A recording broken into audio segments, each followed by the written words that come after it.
What's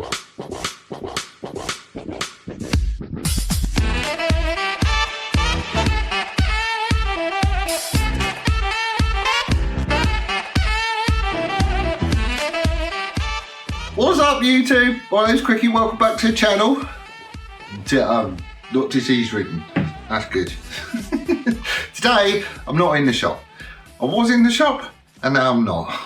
Basically I went in there to start on the brakes for Asbo and get all the wheel bearings done and all that stuff, but it's tipping it down here. I don't know if you can see I'm soaked. And it's basically, well, it's a metal building basically, it's a metal shed, and it was deafening. I'm still waiting on a cable for the new microphone system, because that would have just cut all that out probably. But I did try a video in some, I played it back and it was just deafening, you couldn't hear a thing. So I'm not doing that, I'm doing something different today. Which is why I'm sat up on the sofa with a cup of coffee. Basically, I want to start having a go at these. These are the yokes. Daytona 955i yokes, which is basically going to be going on the Suzuki Bandit Asbo. Yeah, you've already seen them sort of go on and everything else. It's just that I don't like them. And we've got a couple of other problems as well. The steering stem, what's the best way of explaining all that? Okay, basically the forks is about 50mm shorter than the Bandit ones, which isn't really that much of an issue. And if that's the yokes, what I want to do is to drop these down further and get some of that 50mm back. I'm probably going to go for 40mm just because I'm going to be running different tyres with a slightly different profile, so that'll get us a little bit back, and I can always monkey about a bit with dog bones and drop the whole height of the bike by 10mm or something. I don't want to go overboard on this, but I do want to drop them down and get them back a little bit. So essentially, the top yoke and the bottom yoke is going to be closer together on this setup than it is at the minute, all right? Somebody did comment going, well, if you're going to be clamping it closer together with the top yoke and the bottom yoke, it's going to start getting a bit wibbly bobbly and stuff. Well, no, it ain't. Basically, on the Daytona, the steering stem is shorter than the Bandit one. So these are already spaced further apart than you would find on a Daytona 955i. And that's a much heavier bike and stuff anyway. So I think dropping it down to 40mm ain't gonna hurt, but I need to kind of work out how it's all gonna go together. So I'm having a laptop day. Don't laugh. No, really, don't laugh. I'm trying to get some good habits going. I'm getting into my machine and doing, you know, turning and milling and all that sort of stuff. And I was chatting with some of the fellas in the tool room, and basically everything they do, they go by drawings. So I'm trying to get into the habit of coming up with drawings that I can follow that gives me exact dimensions and everything else. So when I'm machining it all, I've got something to follow, and I've got a, you know, it's okay, it's not okay, sort of a thing to go by. So what I'm doing is I'm having to go on Fusion 360. Somebody did chip in a while back going, oh, go and get yourself a copy because it's free. And it was at the time free for non-commercial use. So basically, if you're just an oppo like me at home having a go, or you've got a 3D printer and you're just playing and stuff like that, then you could download it. It's fully functional. Apart from the number of editable projects that you can have on the go at any one time now, it seems. You could download it for nothing as long as it wasn't commercial use, basically. So I did all that, and then I think about a month later they changed it, so you've now got to pay for it. So I've got in just in time. But if I can CAD this up, I can then produce some drawings which I can take into the workshop, and we can have a go at making it on my new mill when it's all done and dusted. That is going really well. It really is. Just the DRO scales is already on the way, so really it's just a case of getting the motor sorted, getting Jamie to wire that up, and we can have a play on it. So today is laptop day. Please don't laugh. I'm not a design engineer. It takes me ages to do this stuff. I am going to speed it up and you'll just get a commentary. That'll be it. But then at the end of it, you should see the yokes that I want to make for the bike. That's what I want to do. Whether it works or not is a completely different thing. But that's what I'm going to have a crack at. Right then, so this is Fusion 360. A little bit of housekeeping first. Just got to, set up a new component and all that malarkey and blah blah blah. So what I decided to do, or what I'm doing, actually there's two ways I do this, which we will get into. But first up, I'm just sorting out the hard points. So this is the stuff that just cannot move. That's basically the holes that the forks go through, and the hole where the steering stem is, and it's all got to be the right size and it's got to be in the right place and everything else. Measuring these buggers up isn't the easiest thing because they are a stupid shape, but armed with a set of calipers and an attitude and stuff, you can get it done. So that's all I'm doing here. This is the steering stem. Obviously there is a step to it, and it's quite good because you can just like do a circle and then go in and edit the circle and make it the right dimension and the right distance from another circle and all that sort of stuff. So, it's not as hard as you might think actually. Although it did take me a little while to figure out that approach. Another good thing that you can do in Fusion, I imagine you can on all of them, is these construction lines. You could draw a line, you can go right, that is like a solid line, or it's a construction line. So construction line is just a dotted line. It doesn't appear on the final finished thing, but it's just really good for reference because you can make stuff snap to it and get angles and measure stuff and all that other sort of malarkey. So that's essentially all I'm doing here, is laying it out and blocking it in. So I've got a basic yoke with a couple of holes in it for the forks and the steering stem, and once you've got a flat design you just extrude it. So take this flat thing and make it thicker basically, and then you start getting a bit of structure behind it that you're starting to recognise. So what I decided to do was kind of mock up what I've got at the minute in its basic form. So all the dimensions I'm taking minimum are what it is on the current thing, if that makes sense. I don't want to go any thinner because then you're affecting strength and all that sort of stuff. So we're starting out by keeping it the same thickness, and it'll be the same material and various other bits and pieces. So once we got the initial sort of yoke done, you can then start sinking stuff into it.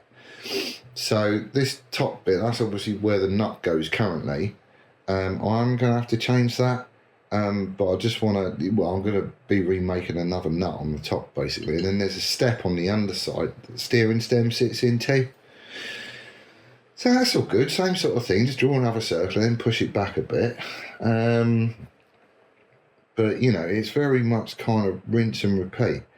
And half the trouble I've found with this Fusion stuff is just selecting the bit that you want to get to. If it's like buried in the middle of layers, it's not necessarily the easiest thing to get to. But having checked all the dimensions and all that sort of stuff, that is the basic yoke. That's it. Alright, so everything is in its right place. It's all the right thickness.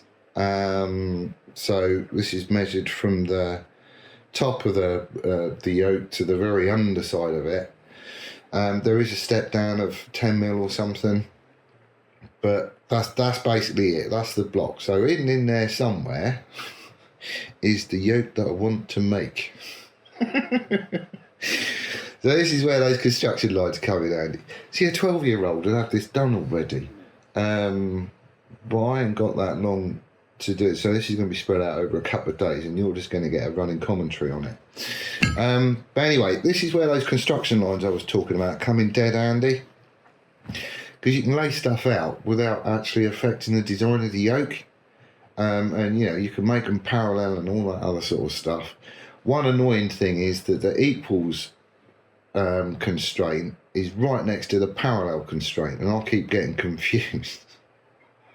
So I'm clicking on one thing and it's not doing what I want, and I get proper frustrated with it.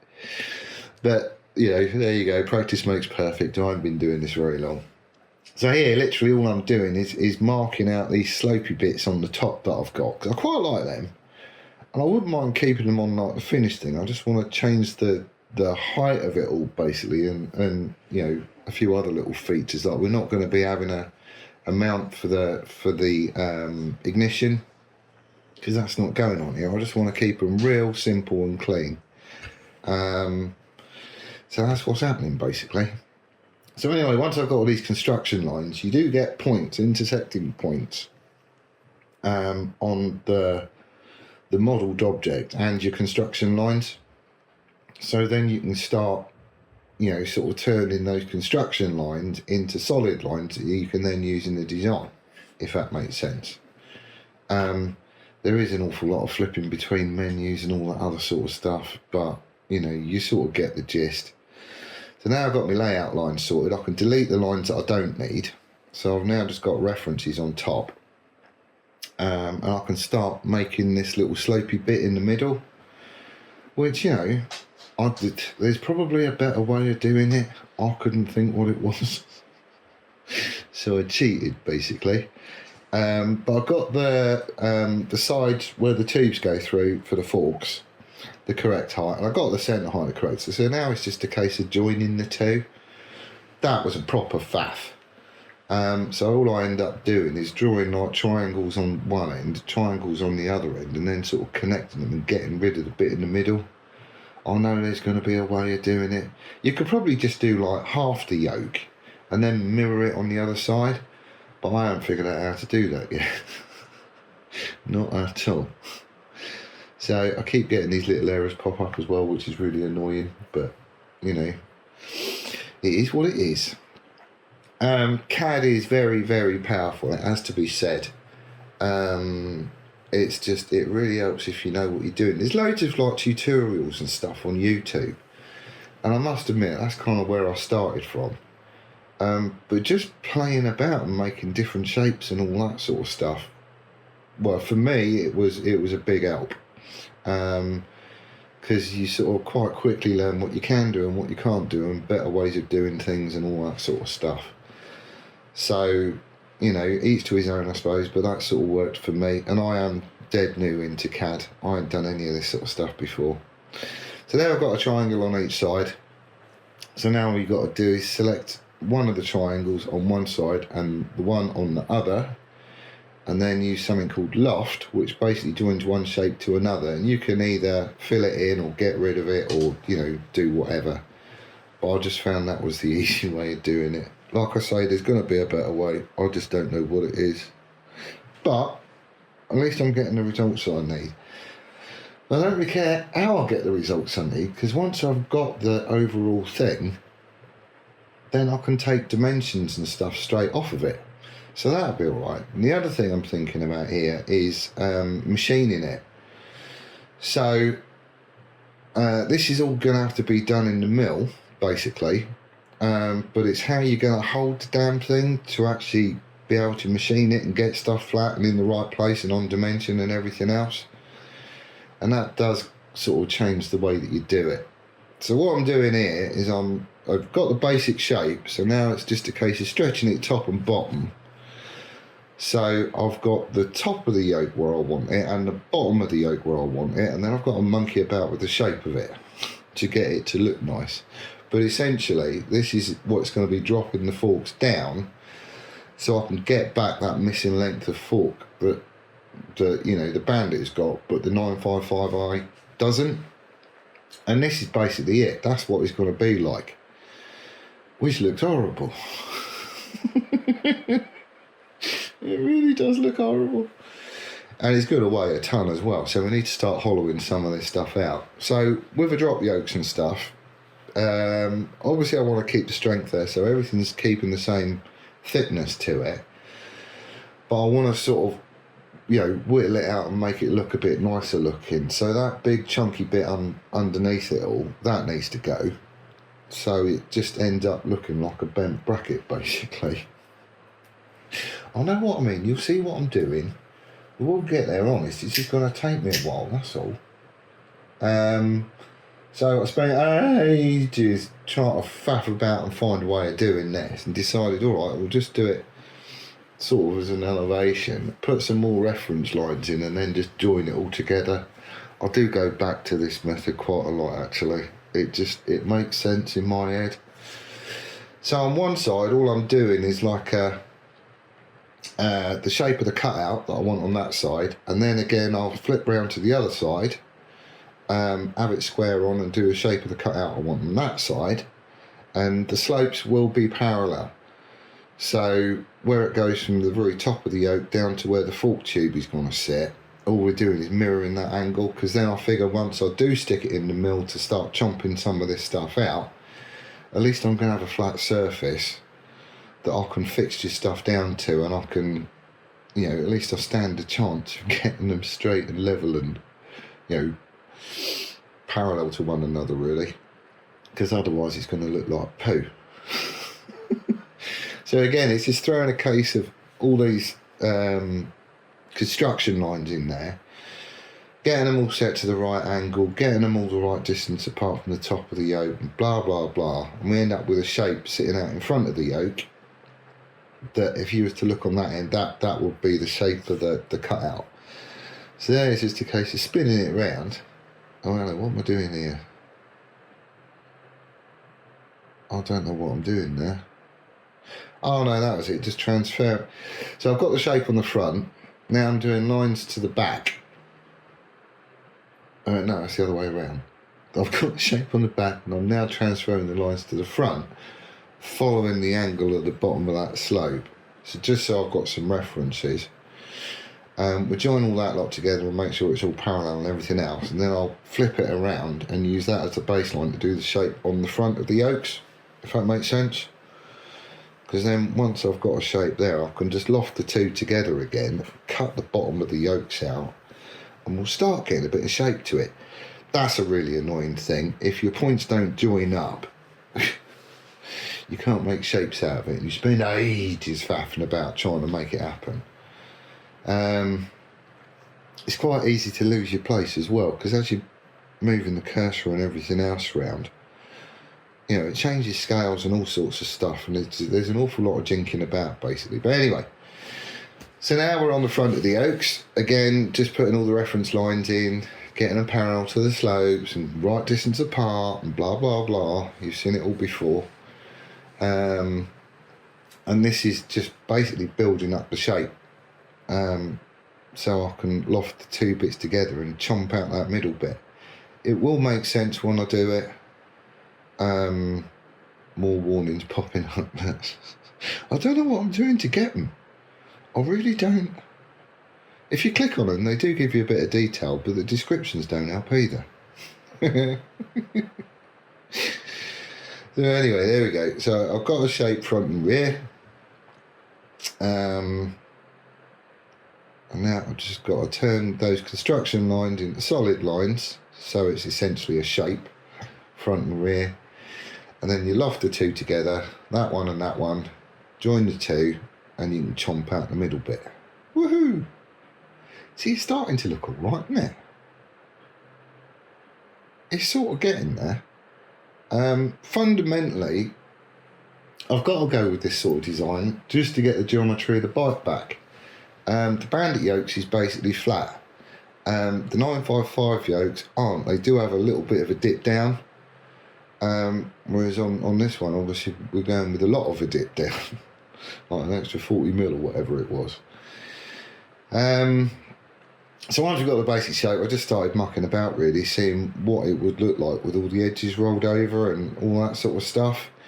Doing that on the final thing is going to be a nightmare, because essentially I can only go in straight lines, or if I'm on the turntable, obviously do a radius, but all those edges, that's all going to need to be set up, all clocked in so it's all true, and then run a bit along it as far as you can, and then you have to spin it around and clock up the next bit and so on and so forth. But it looks all right. So now I need some way of clamping the fork tubes to the yoke. And there isn't a lot of material there. I would like to just keep it that shape and send a bolt through at an angle from the back, but there just ain't going to be enough room there to have a cap head. So I'm going to need to put a split in it there, so obviously as you do the bolt up it's going to clamp down on it, but then I'm going to need enough room to shove an M6 bolt through, and there really isn't that much room. I could I could, I suppose, just like mill a flat into it so the cap head sticks out a little bit on one side and it's sort of disappears into the yoke on the other side. I need to monkey about with it a bit more and see how much meat that leaves us. But what I decided to do was just go conventional to start off with. The original yoke on the 955i has got like this little sticky out bit where the cap head goes into it like that. So I figured, well, just do that to start off with. I can always change it. But I want to see what the yoke's going to look like when it's all the right dimensions to get me the fork height that I want. That it's all spaced out correctly so it fits the stem and the forks, and everything is going to clamp down, and I've got a recess for the nut and blah blah blah, and everything's the correct thing. I just want to see what the flaming thing's going to look like, because if it looks horrible I've got to come up with a plan B. So that's all I'm doing here. I tend to find that once I've done like a feature on one side, it's easiest just to go and do it straight away on the other side, because otherwise you just end up cocking about and, you know, things get lost in translation and you forget where you was, and then you got to go back and measure it all again and blah blah blah. This is where that flip and mirror function would be quite handy, because I could do it on one side and then just say, right, we'll do it on the other side as well, and it would just magically happen. But I haven't figured out how to do it, like I say.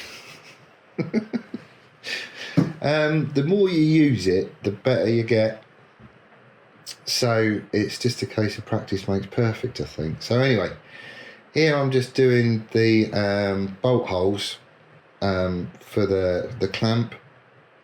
So essentially it's an M6. So the opening to that max, according to the book of words, is 10.22. We'll have a clearance hole of 7mm, and then there'll be a threaded section which will be M6, and it'll be a 30mm deep thread, sort of actually buried in the yoke itself, so that'll be where all the clamping happens. This was a proper faff to do, just because you got feature behind feature behind feature, but just trying to select the feature that you want, you just end up selecting another feature on a different plane to it. Again, there's going to be ways of doing it. I haven't figured those out yet, so, you know, it is what it is. But eventually I'll get one done. Send a bolt hole through, stick a thread in it, jobs are good, and then I've just got to do it again on the other side. Anywhere where I'm just breaking the edge of it, I'm just putting a 0.5mm chamfer on it, just because that's what it'll be. And you know, that's kind of what it turns out like when you deburst stuff anyway. But when I come to doing all the radiuses and stuff, I think I've got, no, I haven't got one, I've seen one, which is like a 4mm radius tool for use in the mill. 4mm I think would be about right, actually. So I'm going to mock it all up with a 4mm radius on all the edges, and, you know, again, we'll just see what it looks like. But if it looks alright, I'll probably get the tool and we can have a go with it. But, and, you know, like I say, until I get all the shape and everything else sorted, I don't really know. The gap that I'm leaving is basically the same as the Daytona yoke, so 2.5mm gap. So where you're actually clamping the yokes down to the fork tubes, I mean, there's bugger all movement in there, but, you know, it just gives us a little bit of daylight and all that sort of stuff anyway. Awful lot of zooming in and out. It does send your head funny after a little while. And trying to get one thing lined up on another plane is just a nightmare as well, but, you know, there you go. So anyway, we've got both the bolt holes done. So we're sort of there as far as the basics go. Now I can start rolling over all the edges and see what it's actually going to look like. These are the bits I'm not looking forward to doing, if I'm honest.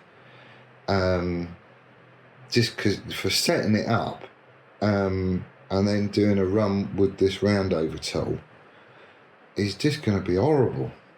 I mean, like, properly horrible. I haven't counted up how many corners there are that's going to need to be rounded over, but there's a lot.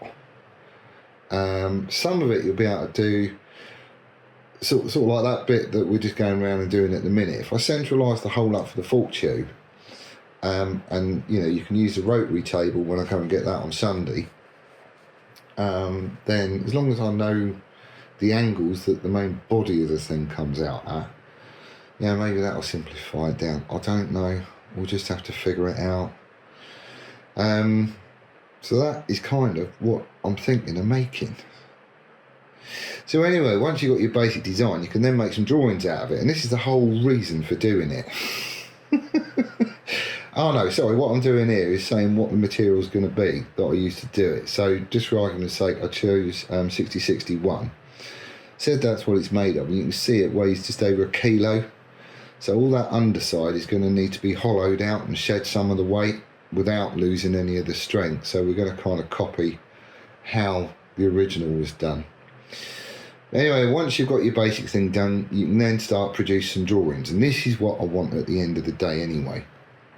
So again, it's all part and parcel of Fusion 360. You can change the scale, which that was way too much, and you can have loads of different elevations and things as well. But once you've got your elevation done, you start picking the dimensions that you want and sticking them on. I'm just picking random ones here at the minute.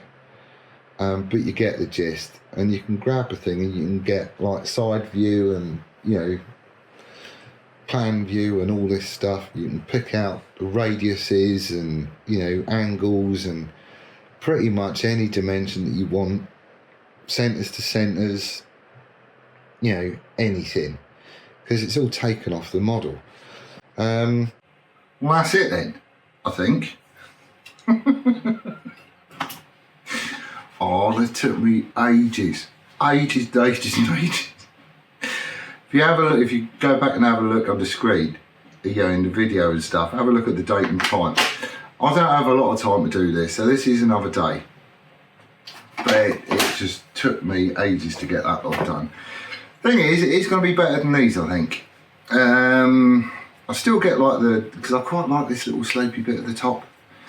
But by dropping these bits down, I am going to get the geometry back on the front end. This is all the lightning that I was going on about. I need to like have the bottom of it out, something similar to that. Normally it's all done in triangles, just because triangles is strong. We've also got like mounting points for all sorts of stuff. I don't know if I'm going to need any of that. See, you know, one idea could be that I'd mount the speedo off the front of it, because the front end's going to basically be flat, but I quite like the idea of setting that into the back of the headlamp as well. So I don't know, it's just, you know, it's a work in progress. I ain't got to decide it all now, but I do quite like the design of it. I think that'll look all right. The only other thing I've got to do is, well, now I've got all that lot done, I've got to measure the, if I was to have those yokes on, then obviously more of the fork is going to go through the yokes, so more of it is going to stick out the bottom yoke as well. So I know how much I'm dropping it down now. I need to have a measure up on the forks on the bike with the, you know, that are in the bottom yoke, and just make sure I've got the full fork travel there. So, you know, if you do go hard on the brakes or anything else, then, you know, the lower casting isn't going to smack into the bottom yokes or anything else. But that is what I'm thinking. Bits of it I know how I'll do on the mill. Other bits I ain't got a clue. And it's going to be interesting making it. Also need to have a check up and see what best to make it out of. I chose 6061 just because I've been watching a couple of videos of other people doing this sort of stuff, and they went for 6061. But I need to just, you know, sanity check it and make sure that's what I should be using.